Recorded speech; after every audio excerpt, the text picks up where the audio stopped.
veiem que el Parlament de Catalunya, la mesa del Parlament de Catalunya, està fent seguidisme de l'obra de govern, de l'acció de govern, per tal de desacreditar les institucions de l'Estat, doncs no és, des del nostre punt de vista, en absolut justificable.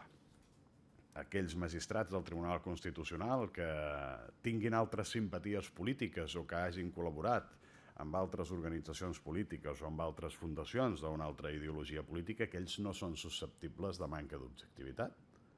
Només ho són aquells que hagin pogut mostrar simpaties amb el Partit Popular o amb la FAES. El fet de destinar o no més recursos a lluitar contra la pobresa o a impulsar l'activitat econòmica, que és una altra forma de lluitar contra la pobresa, és una decisió del propi govern de la Generalitat, que té capacitat per prioritzar les despeses.